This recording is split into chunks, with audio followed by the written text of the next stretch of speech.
Welcome to Photos and Travel, a show that introduces you to fascinating places around the world.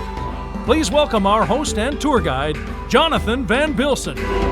Hello and welcome to Photos and Travel, where we bring the world to your doorstep.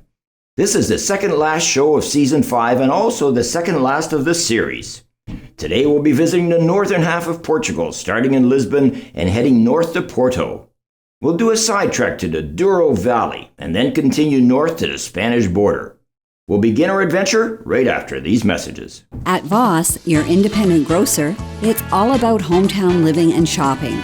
Owned and operated by Terry and Christine Voss, their newly renovated Port Perry store carries many local items to support our town and its residents. Pet Value has a fleet of services to help you and your pets to live their very best lives. Visit Pet Value in Port Perry to discover a world of expertise, friendly staff, and everything you need for your pets. Pet Value, your pet, your store. Welcome back. As I mentioned, we'll start our trek in Lisbon and explore some of the amazing sights. I spent my first day exploring this hilly city in a tuk-tuk, a three-wheeled vehicle which took me through various parts of the historic center. My first stop was the terrace by the Church of Santa Lucia. It was a great way to see the Alfama district with a sweeping view over its houses, churches, and the Tagus River. Lisbon is the vibrant capital of Portugal and is located on the western coast of Europe overlooking the Atlantic Ocean. It's known for its charming old neighborhoods, colorful architecture, delicious food, rich history, and amazing graffiti art. The next morning I met our first guide, Joa, who took me on a walking tour and showed me the intricate system of tiles which cover all pedestrian areas. The tiles were made from the rubble after the earthquake of 1755. My next stop was the Castle of St. George, a historic Moorish castle which sits atop a hill overlooking the city and the Tagus River. Portugal was first settled by the Celtic raiders and then by the Roman Empire. When Rome fell, the Germanic tribes invaded the country and the Moors were invited to get rid of all the barbarians. Eventually, when Christianity arrived, the Moors left and a kingdom was formed. My next stop was the Church of Santa Maria in Belém. It showcases stunning Manuel architecture and it's known for its intricate stone carvings and grand vaulted ceilings. It houses the tombs of historical figures like Vasco da Gama, offering a rich glimpse into Portugal's maritime heritage. Next to the church is the Monastery of Geronimos, a UNESCO World Heritage Site with stunning architecture, intricate stone carvings, and beautiful cloisters. Lineups can be long, so try and arrive during lunchtime, when it's a bit quieter.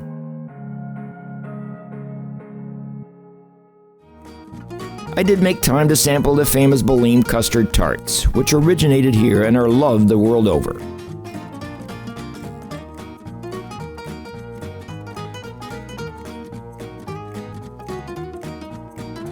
I continued to the Belém Tower, constructed in the early 16th century as a fortress to guard the entrance to the Tagus River.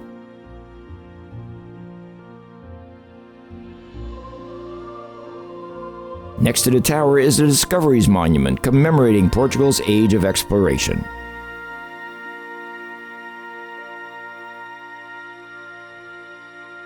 The next morning I met our new guide Pedro, who took me to the picturesque town of Sintra, about 45 minutes northwest of Lisbon. Visiting Sintra is like stepping into a fairy tale. I had a great time exploring narrow cobblestone streets lined with charming cafes and shops. Just outside of Sintra, perched atop a mist-shrouded hills, the Pena Palace stands as a testament to the opulent movement of the 19th century royalty. Commissioned by King Ferdinand II, this architectural marvel emerged from the ruins of a 16th century monastery. Completed in 1854, the palace's design blends various architectural styles, including Moorish, Gothic, and Renaissance influences, creating a fantastic structure reminiscent of a fairy tale castle. My next stop in this area was Quinta de Regalia, a captivating estate built by an eccentric Freemason. Its allure lies in the initiation well seen here, which is a replica of one built by the Knights Templar as a means of escape during their persecution.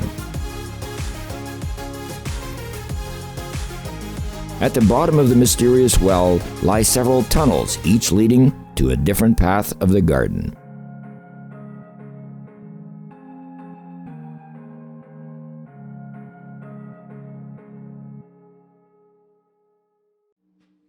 Cabo de Roca is the westernmost point of mainland Europe. This dramatic outcrop features breathtaking ocean views, rugged cliffs, and windswept landscapes. Known for its iconic lighthouse, it offers a sense of natural beauty and historical significance, making it a must-see destination for travelers. Pedro took me to visit the city of Evora, which is best discovered on foot. I wandered its narrow streets lined with white houses and explored the rich history and heritage of the city. The 1st century Temple of Diana, Evora's most iconic monument, symbolizes Roman Portugal. As one of the Iberian Peninsula's best preserved ruins, it was part of the forum dedicated to Emperor Augustus. Evora's Jewish quarter, dating back to the 14th century, was once a vibrant community with synagogues, schools, and a hospital. Expulsions and forced conversions during the Inquisition greatly impacted the area, but its historical significance remains evident in its preserved architecture. The main square of Evora is lined with restaurants and shops and is a great place to simply watch people go about their daily activities. The Chapel of the Bones is a renowned monument in Evora and was built in the 17th century by Franciscan monks. Its interior walls are adorned with over 5,000 human skulls and bones from local cemeteries, symbolizing the shortness of life and the inevitability of death. There are many medieval villages in Portugal, such as Monsaraz. This hilltop village offers a glimpse into Portugal's past with its cobblestone streets and well-preserved architecture.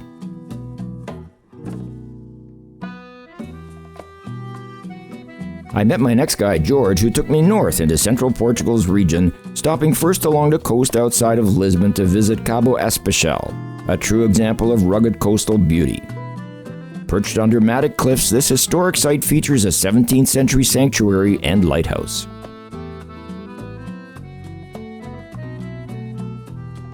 I continued to Sesimbra and visited the last Portuguese seaside castle in medieval condition. It offered various points of interest, including exhibitions, a church, and a museum. I enjoyed a visit at the Church of Santa Maria, located inside the castle, and admired the beautiful tile work.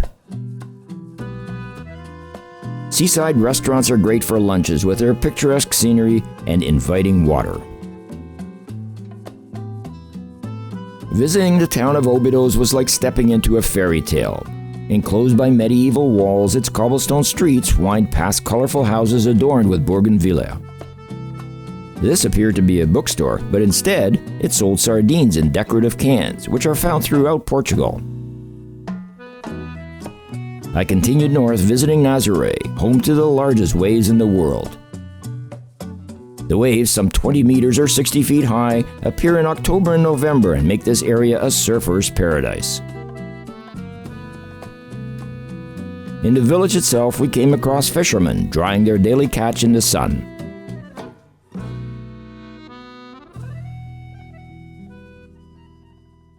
My next stop was the spectacular Batalha Monastery, a masterpiece of Gothic and Manueline architecture and a testament to the nation's rich history and spiritual devotion. Commissioned by King João I in 1386 to commemorate a Portuguese victory, it took over a century to complete. Upon entering, visitors are greeted by the grandeur of the unfinished chapels, where intricate stonework and ribbed vaulting reveal the ambition of its builders. The Founder's Chapel houses the tombs of King João I and his Queen Philippa of Lancaster, adorned with delicate Gothic decoration. The highlight is the royal cloister with intricately carved style showcasing Portugal's age of discoveries. Throughout its history, the monastery has witnessed royal weddings, funerals, and moments of national significance, cementing its status as a symbol of Portuguese identity.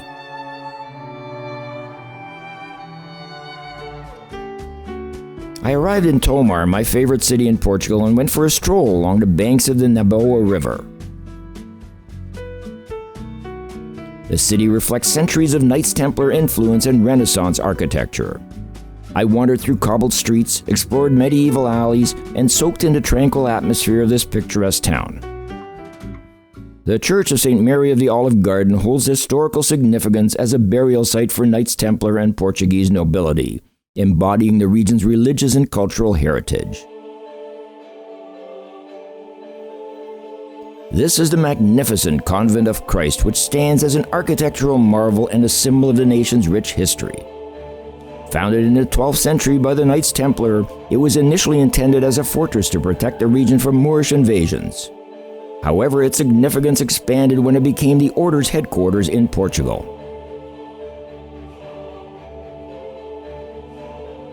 The convent's most iconic feature is the charola, or round church, a unique blend of Romanesque and Templar styles.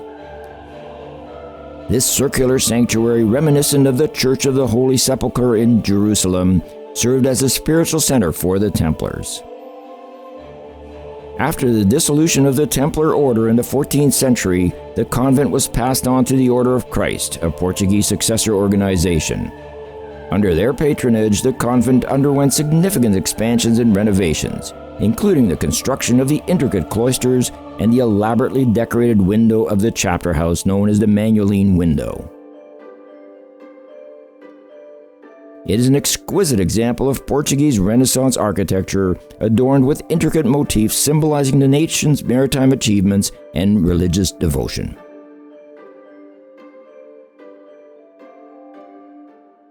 I visited Almirall Castle, only accessible by boat, and stepped back into medieval history. Built by the Knights Templar in the 12th century, this picturesque fortress sits atop a rocky island in the middle of the Tagus River. Its strategic location and imposing walls speak to its role in defending the region.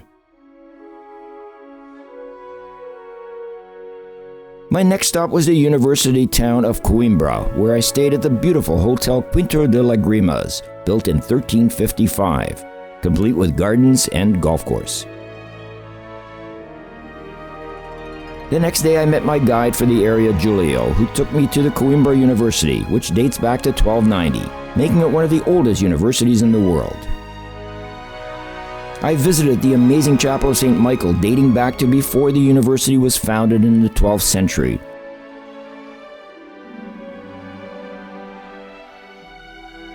J.K. Rowling, author of Harry Potter fame, lived in northern Portugal and developed the idea of cloaks in her stories from those worn by the students at the Coimbra University.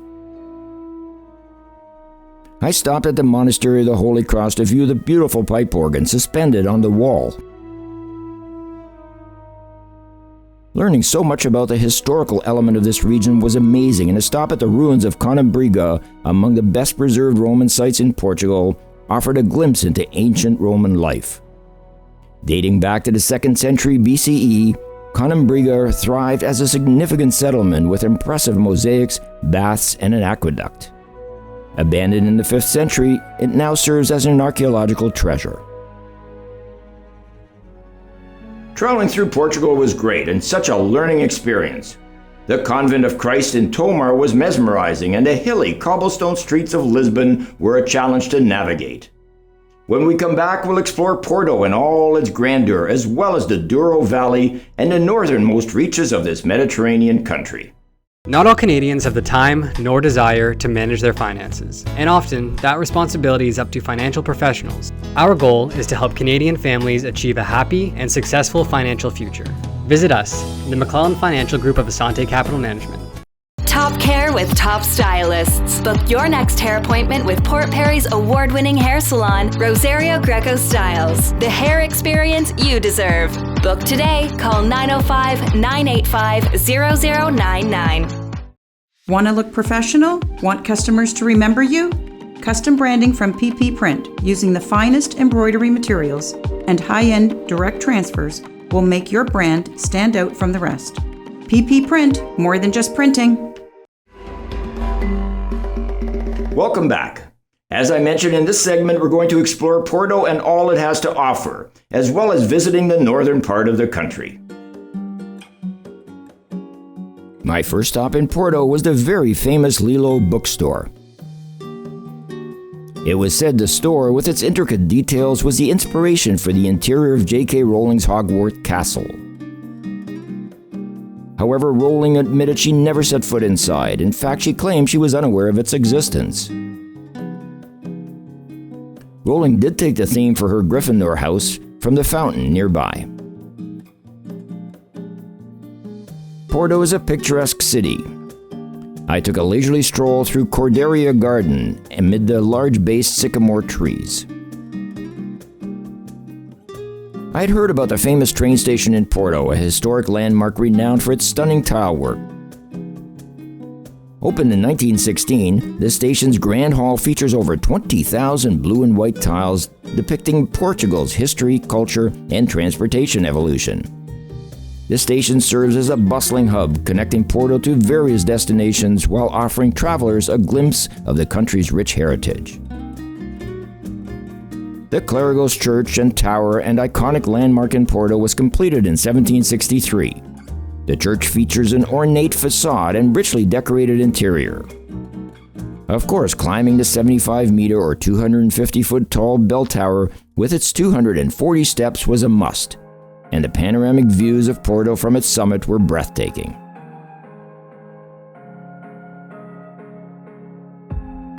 I found the best way to see Porto was from the Douro River and spent an afternoon lazily cruising from its mouth to the outskirts of the city. I passed under the Dom Louis I Bridge, as well as the one designed by Gustave Eiffel, which is no longer in use.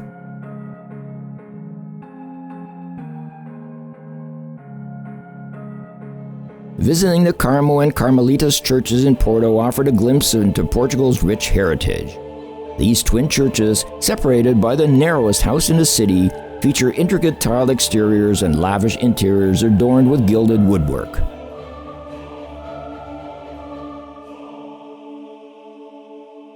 I stopped to admire the panoramic views from the courtyard of the Porto Cathedral before heading to walk across the Dom Louis I Bridge. The vistas from high above the city were just amazing. The main pedestrian mall in Porto is known as St. Catherine Street, and it's lined with unique shops, restaurants, boutiques, and even a church, which dates all the way back to the 1700s. There were numerous buskers performing music and acrobats, which were enjoyable to watch. I headed away from Porto to Lamego, famous for its spectacular Cathedral of Our Lady of Good Remedy. I started at the top of the hill to explore the church, which goes back to 1750. Once outside, I walked the 691 steps, stopping at each platform to view the tiled artwork and sculptural elements, such as statues of the kings.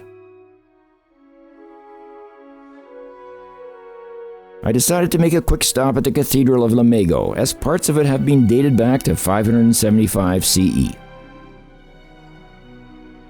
I continued on to the beautiful Douro Valley, known for its winemaking, especially port. A stop at Casa dos Barras for lunch and a tasting was extremely enjoyable.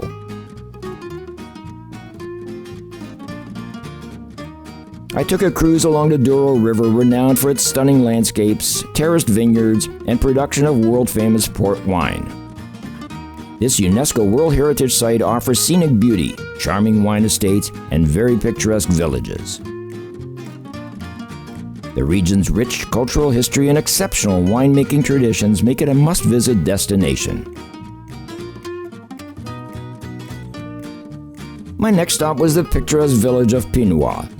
Watching a cruise ship slowly float along the Douro River on its week-long excursion was interesting, and staring out over the peaceful river and its beautiful scenery was serene. I stopped at the train station in Pinois to admire the artistic detail in the decorative tile work. Continuing on through this beautiful valley, I stopped at Amarante, a quaint village with picturesque views and cute boutiques. The town specializes in pastries which are made by nuns and are quite tasty. Heading northwest, my destination was the city of Braga, most famous for its beautiful Cathedral of Bom Jesus. Located high on a hill, this church is accessible by a tramway powered solely by water pressure. It's been in operation since 1882 and seems to be running well without any problems. Once I arrived at the top, I first visited the beautiful church Bom Jesus de Monte. This remarkable pilgrimage site features a series of chapels and altars and an amazing three-dimensional depiction of the crucifixion of Christ. The stunning Baroque staircase with its 578 steps features 5 fountains representing the 5 wounds of Christ, and each one highlights one of the 5 senses: sight, sound or hearing, smell, taste, and touch. Once I walked to the bottom, I visited the city of Braga with its beautiful Santa Barbara garden before visiting the Braga Cathedral.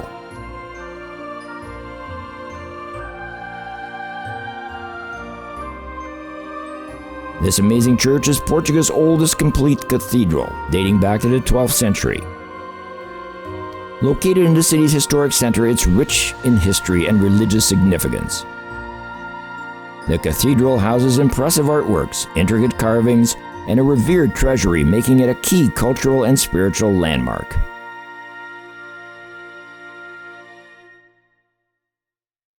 Guimarães, known as the birthplace of Portugal, is a historic city in the northwest, famous for its well-preserved medieval architecture and picturesque setting.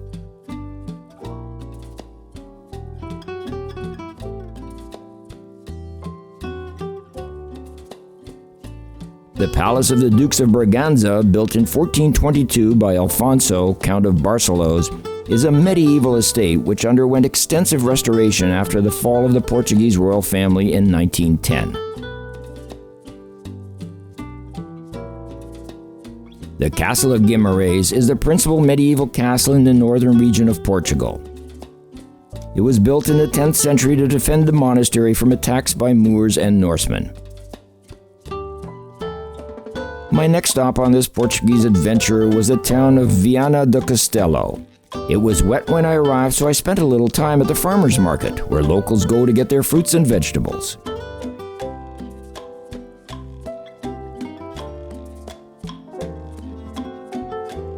The rain stopped quickly, so I was able to enjoy the town, especially the parade, which included a dozen or so people in traditional Portuguese dress.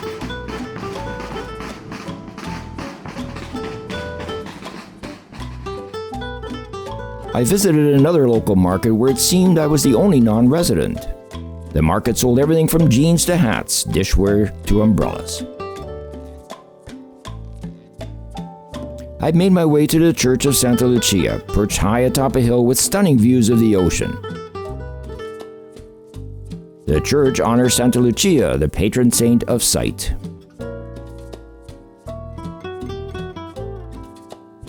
Every Sunday, nearest to the celebrations of the Sacred Heart of Jesus, the people of Viana ascend to the top. The location offers stunning views of the coast and the Lima Valley, as well as this bridge, designed and built by Gustav Eiffel.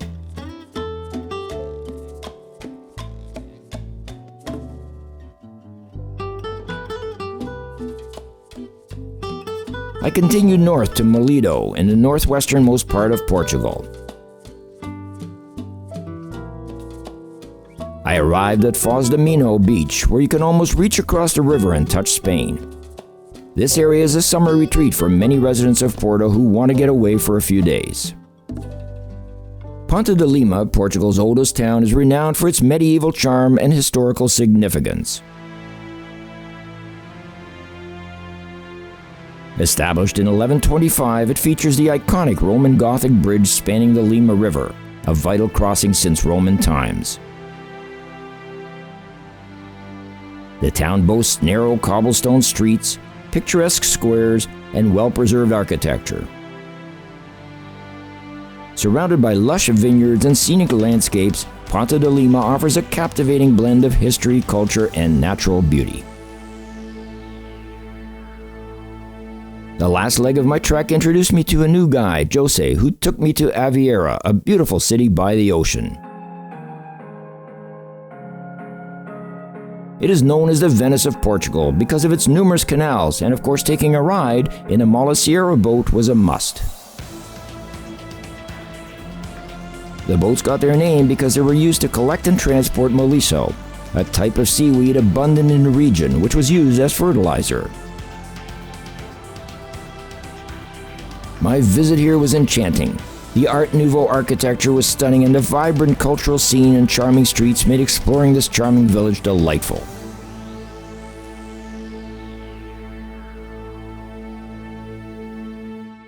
I continued south to the religious site of Fatima, where in 1917 the Virgin Mary allegedly appeared to 3 shepherd children.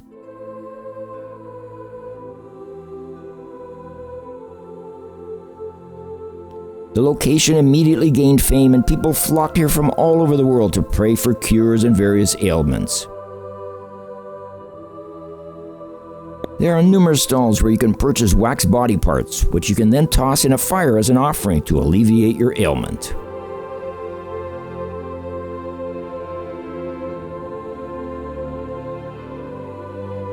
Visiting Fatima was an interesting experience. This is the tree where the vision actually appeared. The sanctuary of Our Lady of Fatima, with its basilica and chapel of apparitions, draws millions seeking solace and inspiration. The church was built 2 years after the event in 1919. Several people walked the path to the church on their knees as a form of penance and repentance. My last stop before returning to Lisbon was the small coastal village of Evora.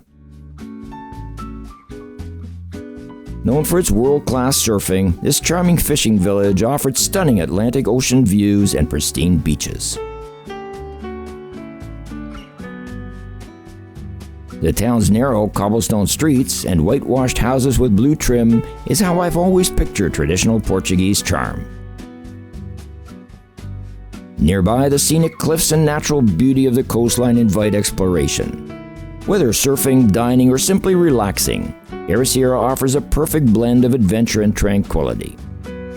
I took one last look at the ocean and said farewell to this picturesque Mediterranean country that offers something for everyone. Sadly, that ends my wonderful adventure in northern Portugal. I must admit it's a fantastic country with so much to visit. I spent a week in the Algarve, the southern part of the country, about 30 years ago, but now I've definitely decided to return. For Photos and Travel, I'm Jonathan van Bilsen. It's been my pleasure to be your tour guide today, and I look forward to our next adventure. If you enjoyed this program, please click the subscribe button and you'll never miss an episode.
StandardNewspaper.ca, we try to spread the good news.